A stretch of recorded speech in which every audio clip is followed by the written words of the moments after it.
રૂપ બની ગોપીઓ. પણ પ્રભુના એ પરમાનંદનો અનુભવ બ્રજ ભક્તોએ કર્યો.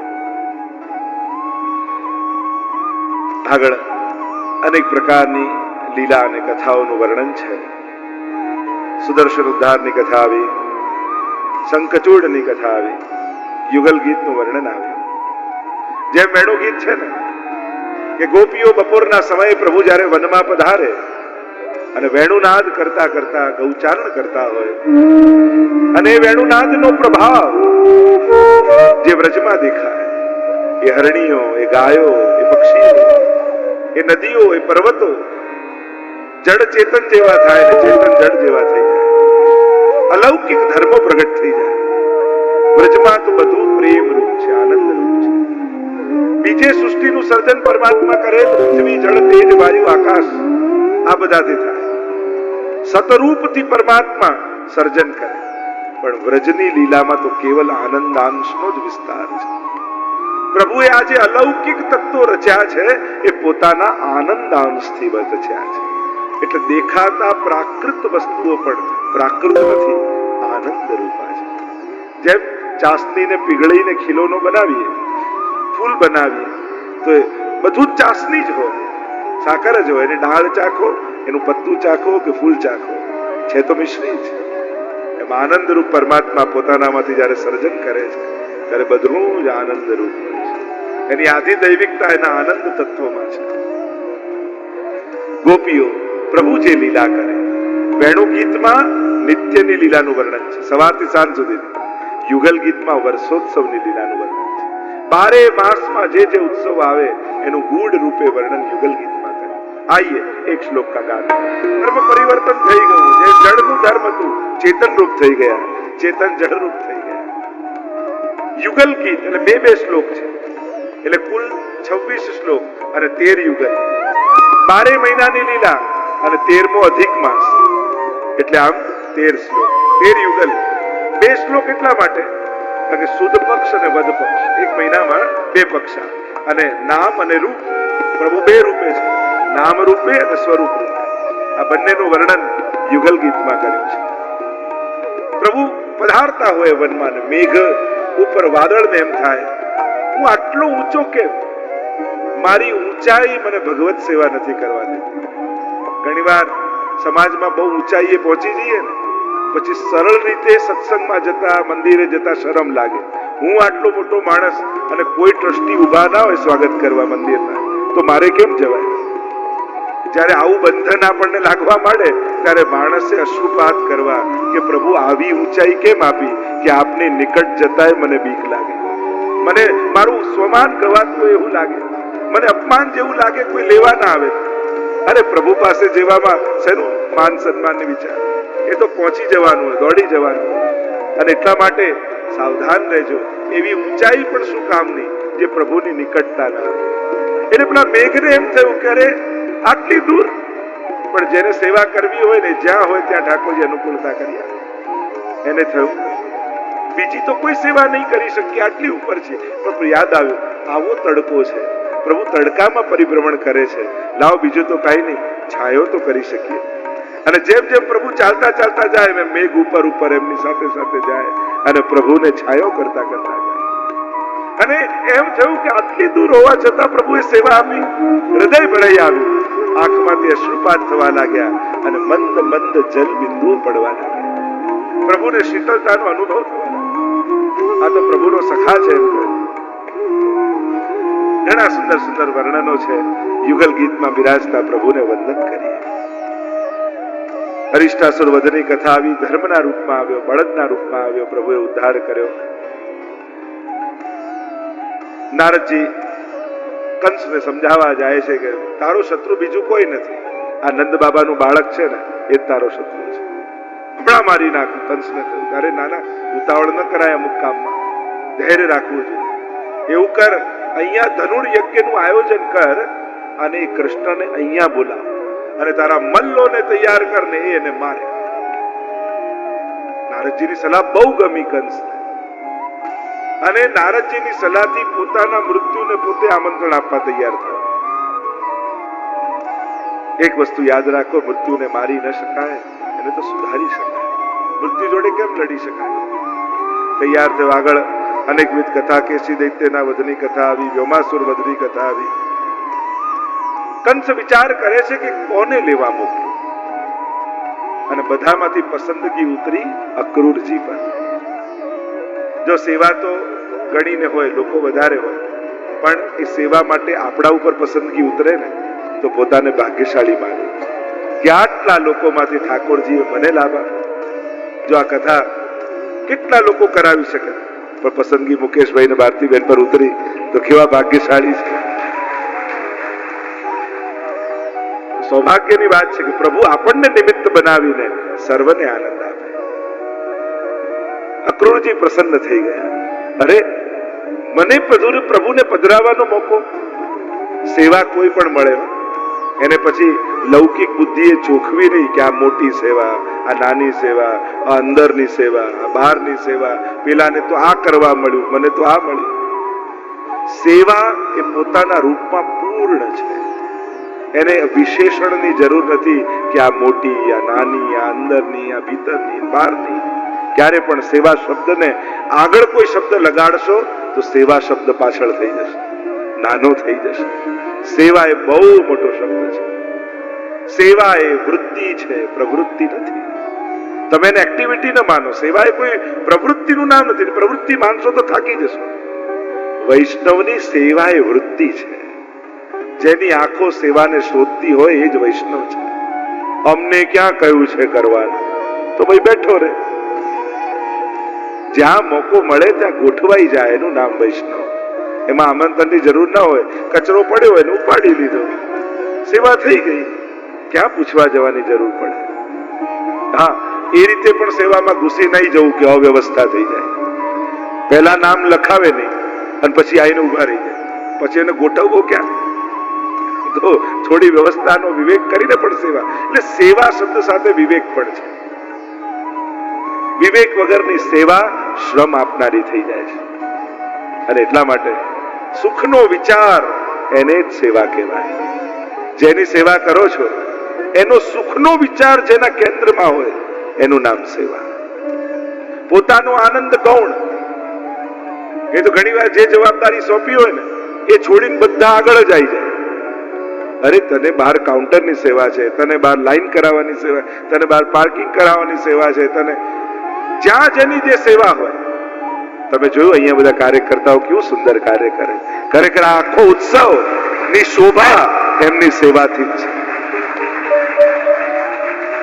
આખું જે થઈ રહ્યું છે એમની જે દિવસ રાત કાલે પણ છેલ્લે 12 વાગે બધા જ આયા. છેલ્લી ગાડી આવી પછી કાર્યકર્તાઓ અહીંયા ભૂખ્યા તરસ્યા ઉભા રહી અને વૈષ્ણવની સેવા કરી રહ્યા.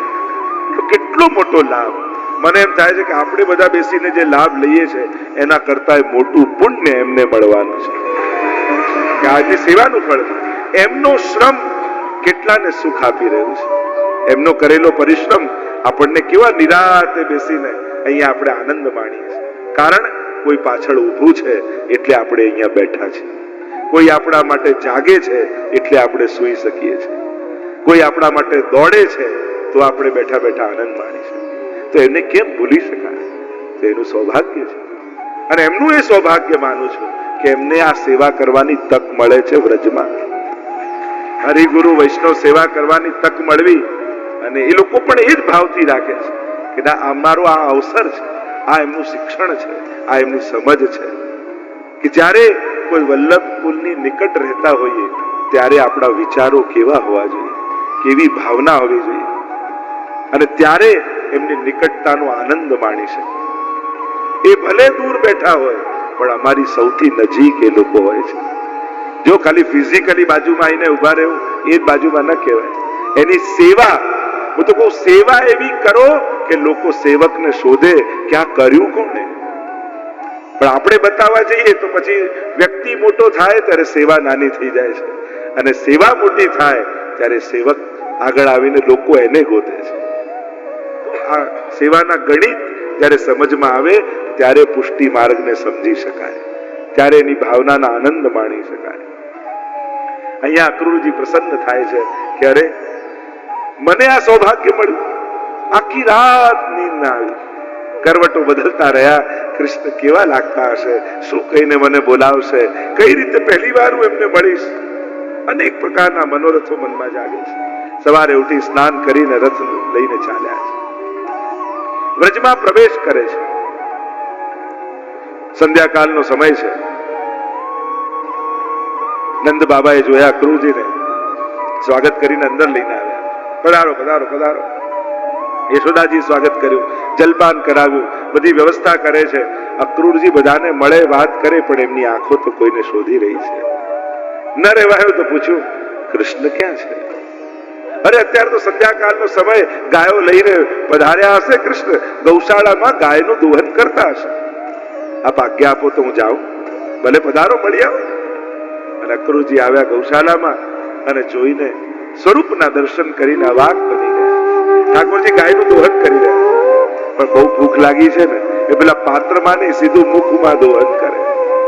અને દૂધના બિંદુઓ મુખ ઉપર એવા મુખ પર છીટા ઉડ્યા છે, માનો અંબર ઉડુગણ હોતી, માનો રાત્રિના સમયે તારાઓ ન ચમકતા હોય એવા શ્યામ વર્ણમાં શ્વેત બિંદુઓ ચમકી રહ્યા. અપલક નેત્રોથી દર્શન કરતા રહ્યા અક્રૂરજી. પ્રભુની દ્રષ્ટિ પડી. અરે કાકાજી, આપ દોડતા ગયા. અને અક્રૂરજીએ છાતીએ લગાડી લીધા. રાત્રિના સમયે ભોજન કરવા માટે બિરાજ્યા છે. ભોજન કરતા કરતા વિચાર આવ્યો, વાત કરી કે હું પ્રભુને લેવા માટે આવ્યો છું. ધનુર્યજ્ઞ કર્યું છે, કંસે આમંત્રણ આપ્યું છે, પ્રભુ તો તૈયાર થઈ ગયા. હા, અમારે પણ ઘણા દિવસથી મથુરા નગરી જોઈ હતી, અમે જરૂર આવી. બધા તૈયારી બતાવી. યશોદાજીનું મુખ પડી ગયું. ના, હું કૃષ્ણને નહીં જવા દઉં. પ્રભુ હઠે જીદે ચડ્યા, મૈયા જવા દે ને, હું જલ્દી પાછો આવીશ.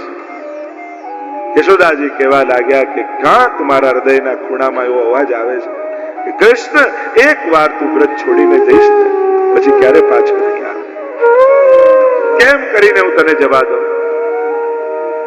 પ્રભુએ કહ્યું, તને મારી સોગંદ છે માં, જો મને ન જવા દે. અને માનું હૈયું ભરાઈ આવ્યું.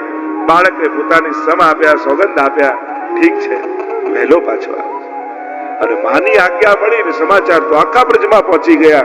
કૃષ્ણ ક્યાલે વ્રજથી મથુરા જાય છે.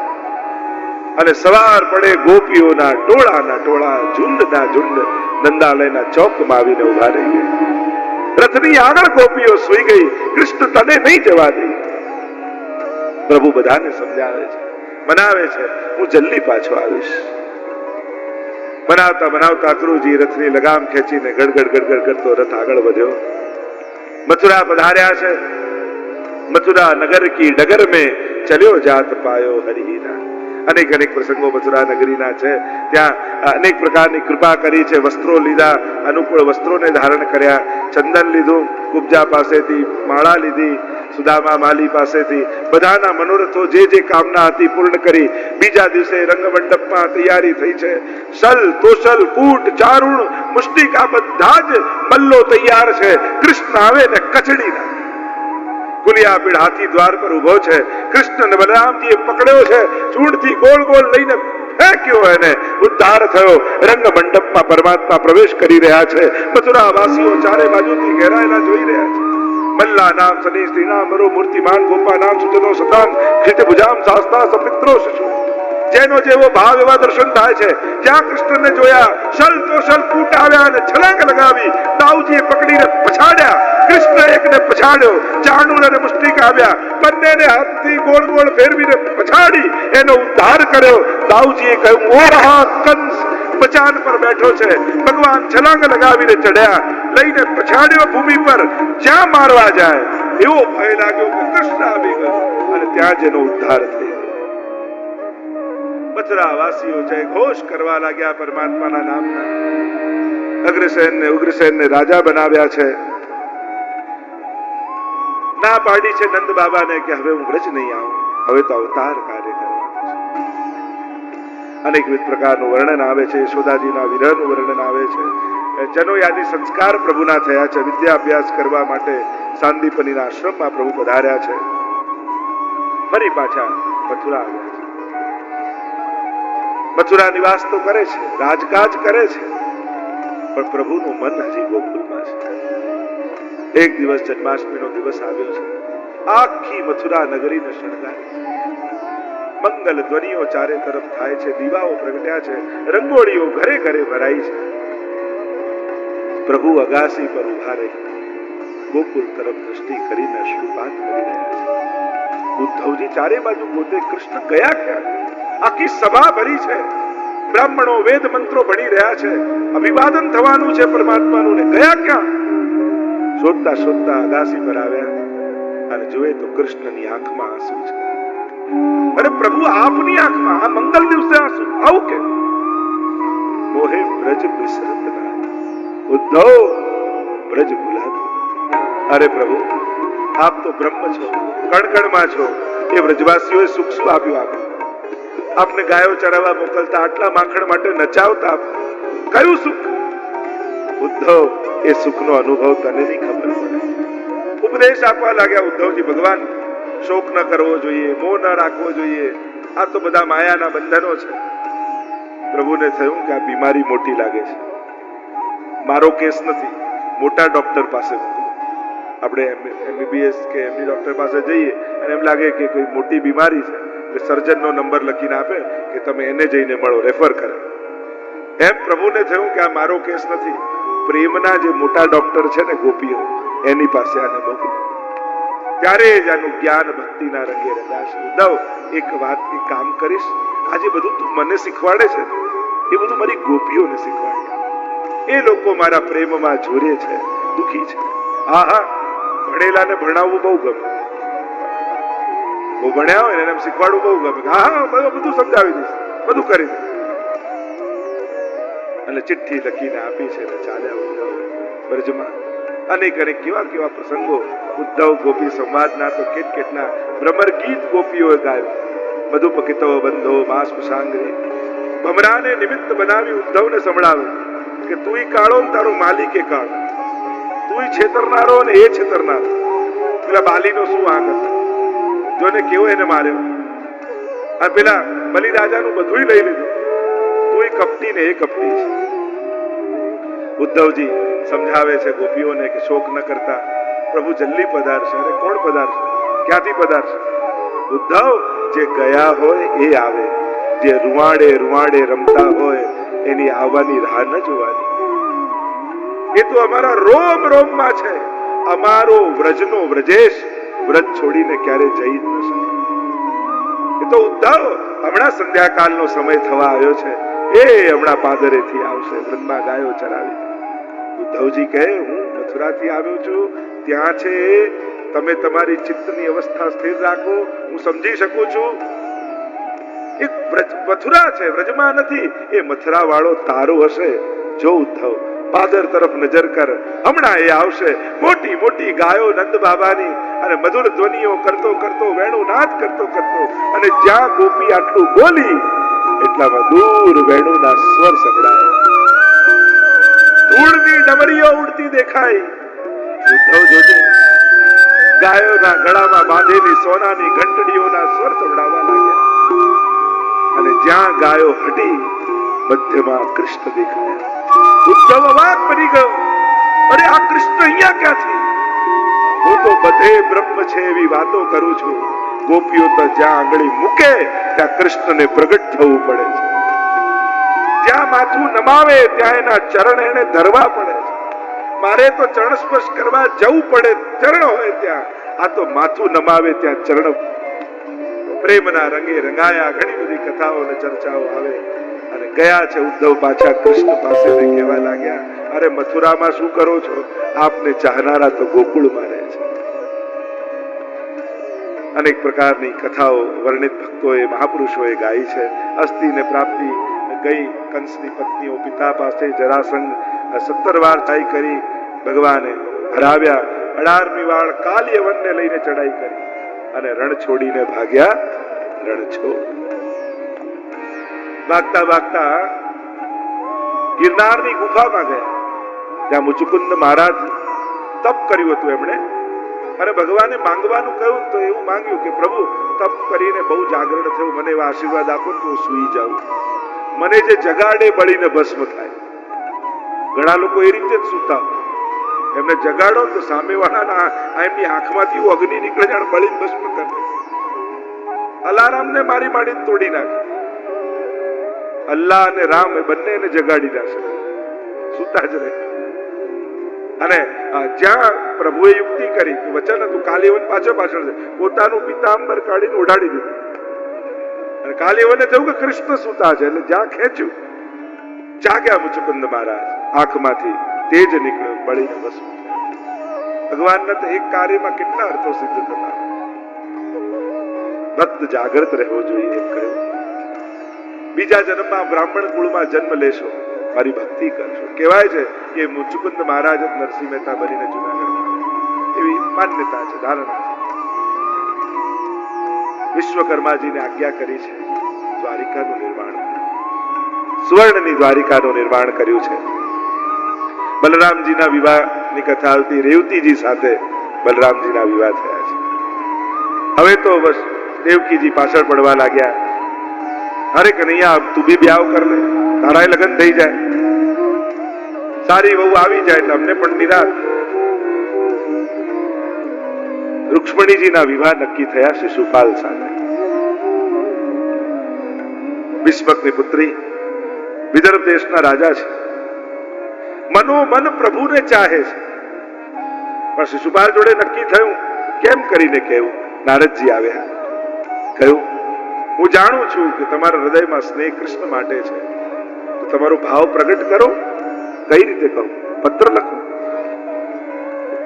પત્ર લખ્યો છે રૂક્ષ્મણીજી, બ્રાહ્મણની સાથે પઠાવ્યું. તમે કહો તો વાંચું. વાંચો પત્ર. કોઈનો લેટર વંચાય? તમારી જવાબદારી, તમે કહો તો વાંચો. શ્રુત્વા ગુણાન ભુવન સુંદર શૃણવતામ તે. પ્રભુ આપના ગુણોને મેં સાંભળ્યા છે, આપને સ્નેહ કરું છું. સૌથી પહેલા શ્રવણમ, ભક્તિની શરૂઆત જ છે ને. શ્રુત્વા ગુણાન, શ્રવણમ કીર્તનમ વિષ્ણુ સ્મરણમ પાદ સેવનમ અર્ચનમ વંદનમ દાસ્યમ સખ્યમ આત્મનિવેદનમ. પ્રભુ સિંહનો ભાગ જો શિયાળ લઈ જાય તો અપમાન સિંહનું થાય, એમ હું તો આપની છું. જો શિશુપાલ લઈ જશે તો એમાં મારું અપમાન નથી, આપનું અપમાન છે. દરેક સ્ત્રી 7 વસ્તુ જોતી હોય, રૂપ ગુણ શીલ, આ બધા જ આપના જેવું સર્વશ્રેષ્ઠ બીજું કોઈ નથી. આપ તો સર્વગુણ સંપન્ન છે. કૃપા કરો. બંધનો છે પણ આપ મારો સ્વીકાર કરો. નિર્ધારિત થયું કે અંબિકા પૂજન કરવા જઈશ.